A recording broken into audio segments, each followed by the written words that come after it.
Assalamualaikum warahmatullahi wabarakatuh. Para pemirsa yang dimuliakan Allah, di mana saja Anda berada, semoga rahmat nikmat Allah, taufik hidayahnya, inayah dan kasih sayangnya selalu memayungi hidup kita semua. Baiklah, para pemirsa yang dimuliakan Allah, saat ini kita masih berada di awal Ramadan. Kita masih berada di dalam lingkaran 10 hari pertama Ramadan. Saya ingin memulai pembicaraan kita kali ini dengan beberapa pertanyaan reflektif. Pertanyaan renungan sebagai pengantar pembicaraan kita kali ini. Kalau kita ditanya, apakah ibadah puasa bisa mengantarkan orang yang berpuasa menjadi orang-orang yang bertakwa? Barangkali setiap kita akan menjawab dengan nada yang meyakinkan. Ya, pasti puasa bisa mengantarkan orang yang berpuasa menjadi orang-orang yang bertakwa. Kenapa? Karena Al-Quran menegaskan bahwa muara puasa adalah menjadi orang yang bertakwa. Tujuan akhir puasa adalah untuk bertakwa. Diwajibkannya berpuasa untuk kita semua ini adalah agar kita menjadi orang-orang yang bertakwa. La'allakum tattaqun. Tapi mari kita rubah sedikit saja pertanyaannya. Pertanyaan yang pertama ini sifatnya normatif. Mari kita rubah sedikit menjadi lebih fungsional. Kalau kita ditanya dengan pertanyaan yang sifatnya fungsional seperti ini. Apakah ibadah puasa yang telah kita jalani selama ini telah mengantarkan kita menjadi orang-orang yang bertakwa? Apakah ibadah puasa yang sudah kita jalani selama ini sudah mengantarkan kita menjadi orang-orang yang muttaqin, hamba-hamba Allah yang bertakwa? Barangkali di sini kita mulai ragu-ragu. Mau kita jawab sudah, sepertinya kok kita ini belum menemukan nikmatnya takwa, manisnya iman. Dalam ibadah-ibadah kita belum menemukan getaran cinta, getaran rindu kepada Allah. Sholat, ngaji, puasa, sedekah misalnya, ibadah-ibadah madoh. Dalam menjalani ibadah-ibadah madoh ini boleh jadi kita belum merasakan getaran cinta. Senang, nikmat, ada kedamaian spiritual.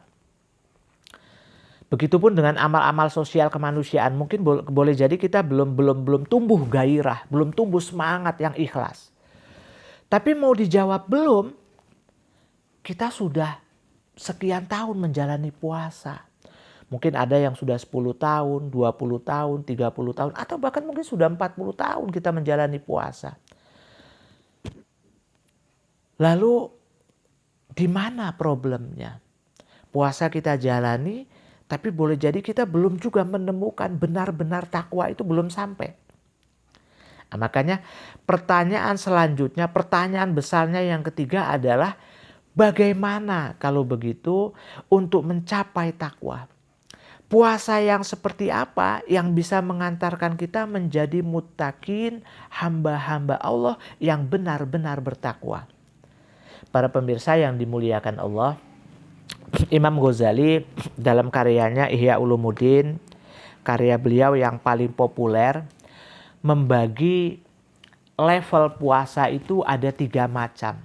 Ada 3 level, ada 3 tingkatan kata Imam Ghazali. Analis saum salasa darajatin. Saumul umum wa saumul khusus wa saumu khususil khusus. Puasa itu kata Imam Ghazali ada 3 tingkatan. Pertama, saumul umum. Puasa umum, puasa orang kebanyakan atau puasa awam. Bagaimana puasa awam ini? Kata Imam Ghazali, puasa awam ini yang menjaga seluruh tubuh kita, makan minum, dari makan dan minum juga menjaga syahwat nafsu kita dari imsak sampai iftar, buka puasa.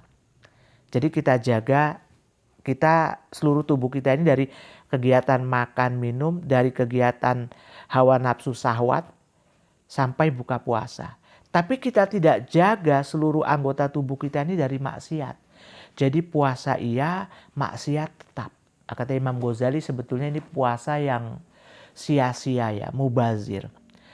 Kita hanya mendapatkan lapar dan dahaga, hanya mendapatkan mengekang syahwat, tapi tidak mendapatkan ganjarannya. Ini saumul umum, puasa umum. Yang kedua, saumul khusus. Puasa khusus ini adalah puasa yang menjaga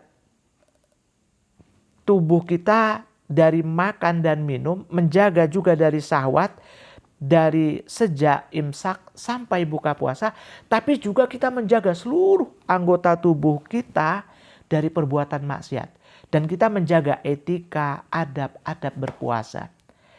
Puasa yang kedua inilah yang nanti bisa mengantarkan orang menemukan takwa.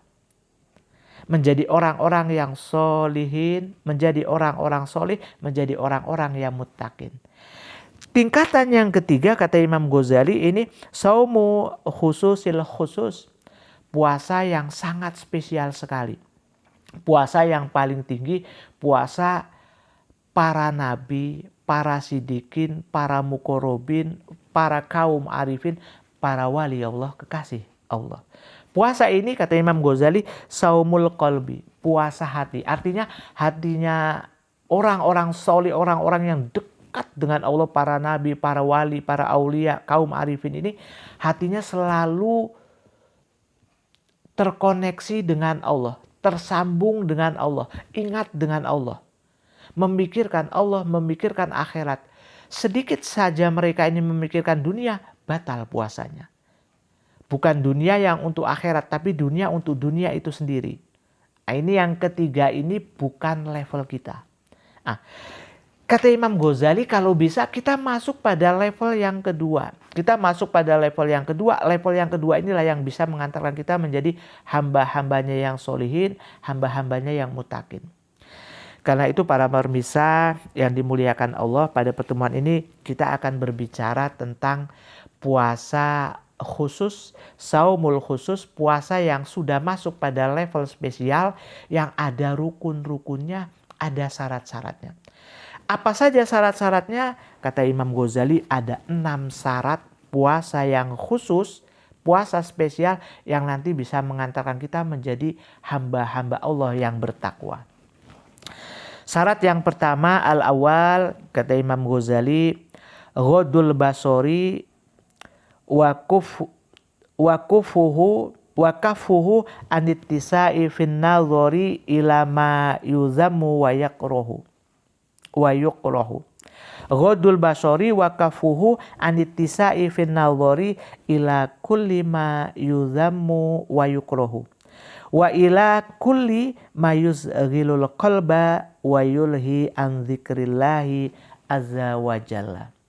Jadi menjaga kedua mata kita ini, menjaga pandangan mata kita ini dari pandangan penglihatan segala hal yang diharamkan, dimakruhkan, dibenci, dilarang oleh agama.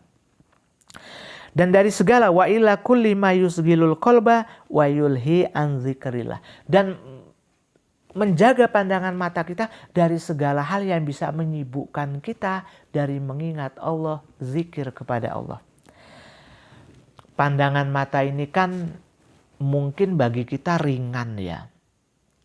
Ringan melihat, tapi penting sekali.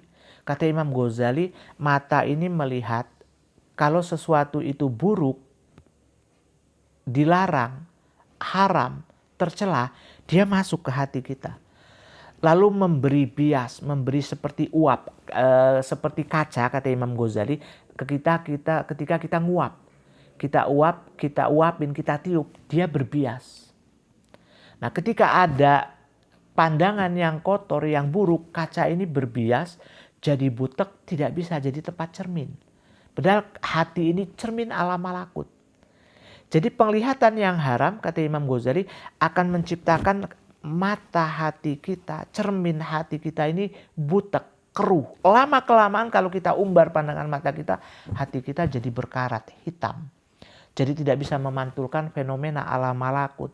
Zikir tidak nikmat, sholat tidak nikmat, ibadah tidak ada nikmatnya. Satu hadis yang dikutip oleh Imam Ghazali dari Rasulullah SAW, an-nadhrah sahmun masmumun min sihami iblis. Faman tarakaha khaufan minallah atahullahu azza wa jalla imanan yajidu halawatahu fi qalbih. Penglihatan, pandangan mata itu salah satunya merupakan anak panah iblis yang dilepaskan oleh iblis untuk kita melihat hal-hal yang haram. Faman tarakaha khaufan minallah. Siapa yang meninggalkan penglihatan yang haram ini karena takut kepada Allah, atahullahu imanan halawatahu fi qalbi.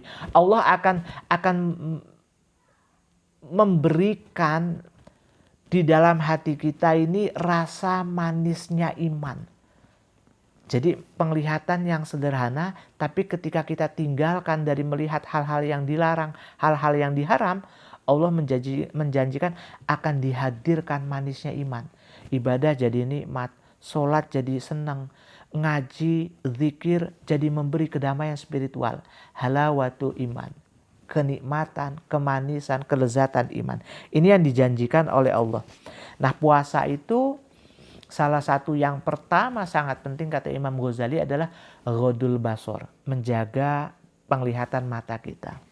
Ini yang pertama, para pemirsa yang dimuliakan Allah. Yang kedua, kata Imam Ghazali, as-sani hifdzul lisani anil hadzayan wal kadzib wal ghibah wan namimah wal fahsi wal jafa wa khusumah wal mira wa ilzamuhu sukut wa sughluhu bi dzikrillahi subhanahu wa tilawatul Qur'an fa hadza saumul lisan. Yang kedua adalah menjaga lisan kita ini dari mengucapkan hal-hal yang sia-sia.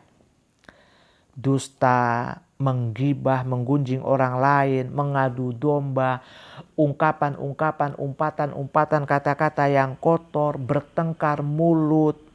Lalu kalau bisa lebih banyak membiasakan diam kalau tidak mampu menjaga lisan kita. Wasugluhu bidzikrillah, dan kita sibukkan saja lisan kita ini dengan zikir. Zikir secara lisan, zikir secara qalbi. Wa tilawatul Qur'an, sibukkan saja dengan kegiatan-kegiatan membaca Quran. Fahadza saumul lisan, kata Imam Ghazali. Ini juga termasuk puasa lisan. Makanya Ramadan itu, puasa di bulan Ramadan itu menjaga lisan ini juga penting. Kata Rasulullah, kalau kita misalnya di bulan Ramadan itu ada cekcok lah sedikit dengan tetangga kita, sahabat kita misalnya, teman kita, ada perbedaan lalu dia misalnya mencaci kita, memaki kita, menghina kita, mengumpat kita, kita tahu, kata Rasulullah, sudah jawab aja, inni soim, saya sedang puasa. Saya sedang puasa. Supaya apa? Supaya kita jangan bertengkar, ribut, cekcok jadi panjang. Khawatir membatalkan puasa kita. Karena secara psikologis itu kan orang yang berpuasa kadang-kadang sensitivitasnya tinggi. Nah, jadi supaya jangan sampai batal puasanya. Ini pentingnya menjaga lisan. Itu yang kedua. Yang ketiga, kata Imam Ghazali, kafus sam'i anil izgoi ila kulli makruhin. Menjaga kedua telinga kita ini, pendengaran kita dari segala hal yang dilarang, dari segala hal yang makruh, dari segala hal yang diharamkan. Mengapa demikian? Li'anna kullama haramallahu qaulahu haramal isgha'a ilaihi. Karena segala hal yang dilarang oleh Allah, ucapannya, perkataannya diharamkan juga kita mendengarnya. Makanya kata Rasulullah, al-mughtabu wal mustami sarikani fil ismi. Imam Ghazali mengutip hadis ini. Jadi kalau ada orang yang menggibah, menggunjing, menjelekkan orang lain, lalu kita ikut mendengarkan, kita setuju, kita sepakat. Sarikani fil ismi. Jadi al-mughtab wal mustami, orang yang menggunjing dan orang yang mendengarkan, kita mendengarkan, kita setuju, sarikani fil ismi. Kita dosanya berserikat dengan orang yang menggunjing. Artinya kita mendapatkan dosa itu sama dengan dia yang menggunjing. Kenapa? Karena kita mendengarkan gunjingan dia, mendengarkan gibahan dia. Kita setuju dengan umpatan dia. Makanya pendengaran itu juga perlu kita jaga karena mempengaruhi pikiran kita nanti. Pikiran kita, bisikan-bisikan hati, ungkapan-ungkapan kolbu itu mengotori puasa kita. Makanya etika puasa ini sampai sejauh itu. Kalau kita ingin menjadi hamba yang mutakin, kata Imam Ghazali, hamba yang solihin, adab-adab ini harus dijaga. Para pemirsa yang dimuliakan Allah, yang keempat ar-rabi, kata Imam Ghazali, kafu baqiyatil jawarihi anil asam minal yadi warijli wa anil makarihi wa kaful batni anis subuhat waqtal iftar. Jadi kita yang keempat ini menjaga seluruh anggota tubuh kita ini dari perbuatan dosa. Kedua tangan kita jaga jangan sampai mencederai orang lain, memukul orang lain. Kedua tangan kita ini kita jaga jangan sampai merampas hak-hak orang lain. Kedua kaki kita jaga jangan sampai ke tempat-tempat maksiat. Jangan sampai menginjak-injak hak-hak orang lain. Seluruh anggota tubuh kita ini kita jaga jangan sampai terperangkap dalam maksiat. Wa kaful batni anis subuhat waqtal iftar. Dan kita jaga perut kita ketika buka puasa jangan sampai diisi dengan makanan yang subhat dan haram. Kata Imam Ghazali, penting sekali puasa kita yang sudah kita jalani dengan benar dari pagi sampai buka puasa. Lalu ketika buka puasa kita isi dengan makanan yang haram, semuanya sia-sia. Imam Ghazali membuat perumpamaan yang bagus. Kata Imam Ghazali gini, fa misalu hadza shaim misalu mayabna qasron wa yahdimu misron. Kalau kita puasanya sudah benar, buka puasa tapi kita isi dengan makanan yang haram, kita laksana orang yang ingin membangun istana tapi menghancurkan satu wilayah. Kita ingin membangun istana tapi meruntuhkan sebuah kota. Padahal istana itu ada di dalam kota. Kita ingin mendapat ridha Allah tapi dengan cara yang salah. Kita ingin mencapai kebenaran Allah sebagai al-haq tapi dengan cara yang batil. Kita ingin mendapat kehalalan, keridhaan Allah, kasih sayang Allah tapi dengan cara yang haram. Tidak bisa. Ini pentingnya menjaga makanan yang halal ketika kita berbuka. Jadi sampai makanan pun harus kita jaga. Ini yang keempat. Para pemirsa yang dimuliakan Allah, kita masuk pada tahap yang kelima. Yang kelima ini semakin penting lagi. Kata Imam Ghazali, al-khamis alla yastaqsira minad dha'amil halali waqtal iftar bihaitsu yamtali'u jawfuhu. Jadi waktu berbuka puasa, kata Imam Ghazali, janganlah kita penuhi perut kita ini dengan makanan walaupun halal sampai kekenyangan. Jadi makannya kalau bisa dikit aja. Kenapa? Imam Ghazali memberi keterangan yang menarik begini. Kata Imam Ghazali, setan itu kan mengalir di diri kita, mengalir di darah kita, di urat nadi kita, sampai menyelubungi hati kita. Makanya kita itu kan ketika ibadah, sholat, ngaji, zikir, kita sulit konsentrasi. Setan membisikkan macam-macam terus. Nah, setan ini, kata Imam Ghazali, mengalir di diri kita, di darah kita, di urat nadi kita, sampai mengelilingi, menyelubungi hati kita, menutupi hati kita, membisikkan bisikan-bisikan buruk, negatif di hati kita, karena hawa nafsu kita itu kuat. Syahwat kita itu muncul, bergairah. Hawa nafsu, syahwat kita menjadi lemah dengan puasa, dengan lapar dan dahaga. Ketika lapar dan dahaga, kata Imam Ghazali, nafsu kita lemah, syahwat kita lemah, otomatis setan juga lemah. Yang mengalir di darah kita, mengalir di urat nadi kita, ini menjadi lemah. Buka puasa misalnya sudah 10 hari, 20 hari, masuk 21 sampai hampir 30, kita ini semakin lemah. Setan di urat nadi kita, di darah kita ini semakin lemah dan menyelubungi hati kita juga semakin lemah. Kalau kita bisa menjaga lapar ini, kata Imam Ghazali, lalu diisi setelah buka puasa masih tetap tidak kenyang betul, sedengan aja, standar aja. Kata Imam Ghazali lalu dilengkapi dengan zikir, sholat, ngaji, sholat taraweh lagi, malam bangun lagi tahajud. Kata Imam Ghazali lama-kelamaan setan ini keluar dari darah kita, keluar dari urat nadi kita, dan keluar juga dari menyelubungi hati kita. Nah, ketika keluar dari hati ini, kata Imam Ghazali, kita akan dibukakan alam malakut. Imam Ghazali mengatakan, fa'asa as-saitonu allayahuma ala qalbih fayangzuro ila malakutis sama. Semoga mudah-mudahan saat itu, kata Imam Ghazali, setan tidak lagi menyelubungi hatimu. Ketika itu sudah tidak menyelubungi hatimu, kata Imam Ghazali, fayangzuro ila malakutis sama.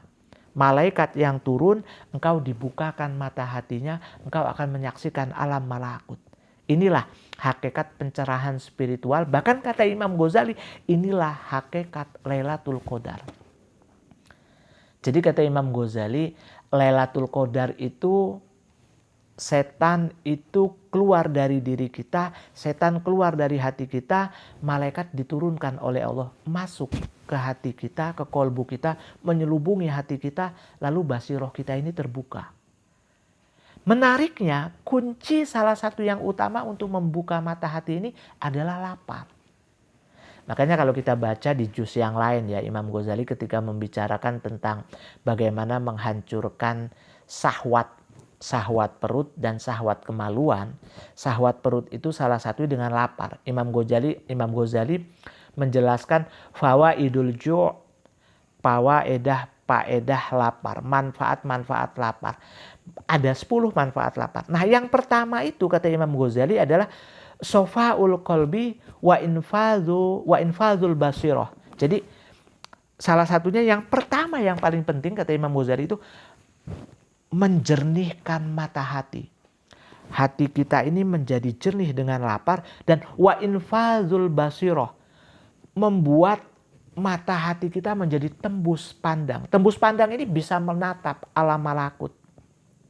Menyaksikan alam malakut, kita berbincang-bincang dengan malaikat, dibukakan alam malakut, kita benar-benar mengalami pencerahan spiritual. Inilah kata Imam Ghazali, Lailatul Qadar. Imam Ghazali mengatakan begini, wa Lailatul Qadri, setelah fayang zuro ila malakutis sama, engkau akan dibukakan alam malakut, berdialog dengan malaikat, berbincang-bincang dengan malaikat, menyaksikan seluruh keajaiban alam-alam malakut. Setelah itu kata Imam Ghazali, wa Lailatul Qadri ibaratun anil lailah allati yankasifu fiha sayun minal malakut wa huwal muradu biqaulihi ta'ala inna anzalnahu fi lailatul qadar. Jadi Lailatul Qadar itu satu ungkapan, satu pengertian turunnya malaikat ke dalam diri kita, lalu kita bisa menyaksikan alam malakut, dibukakan hijab kita, tirai kita, dinding penghalang di diri kita, di hati kita, basiroh kita, lalu kita melihat alam malakut. Wa huwal muradu biqaulihi ta'ala, kata Imam Ghazali, inilah maksudnya firman Allah, inna anzalnahu fi lailatul qadar. Jadi kalau kita sampai ke sini, itu kita benar-benar mengalami pencerahan spiritual, kita memasuki alam malakut. Jadi menahan lapar itu penting sekali. Makanya dalam thariqah itu kan para murid yang sudah baiat itu melaksanakan puasa. Puasa 3 hari, seminggu, 40 hari. Makanya tidak boleh makan makanan yang bernyawa, yang enak-enak. Dibarengi dengan zikir yang intensif. Supaya apa? Supaya nanti mata hatinya terbuka. Inkisab, menyaksikan alam malakut, sehingga hawa nafsunya, syahwatnya saat itu tertaklukkan. Setan tidak bisa lagi menaklukkan dia. Makanya puasa ini sebetulnya salah satunya kata Imam Ghazali, faedah syarat yang kelima ini mengantarkan kita ke sana. Inkisab, terbuka alam malakut, hawa nafsu, setan tertaklukkan. Ini yang kelima. Para pemirsa yang dimuliakan Allah, kita masuk pada syarat yang keenam, rukun yang keenam untuk mencapai puasa kita menjadi muttaqin. As-sadis, kata Imam Ghazali yang keenam, ayakuna qalbuhu ba'dal iftar mu'allakon mudtoriban bainal khauf warroja. Hendaklah engkau, kita semua ketika setelah buka puasa, hati kita berada di antara cemas dan harap. Rasa khawatir tapi juga berharap kepada Allah. Kenapa? Kata Imam Ghazali, idz laisa yadri atukub bila saumuhu fahuwa minal muqarrabin. Karena kita tidak tahu hakikatnya. Kalau puasa kita diterima, kita termasuk hamba-hamba Allah yang dekat dengan Allah, diterima ibadah puasanya. Aurudda alaihi fahuwa minal mamkutin. Atau boleh jadi puasa kita ditolak oleh Allah, tidak diterima. Fahuwa minal mamkutin, kita menjadi hamba Allah yang dimurkai oleh Allah.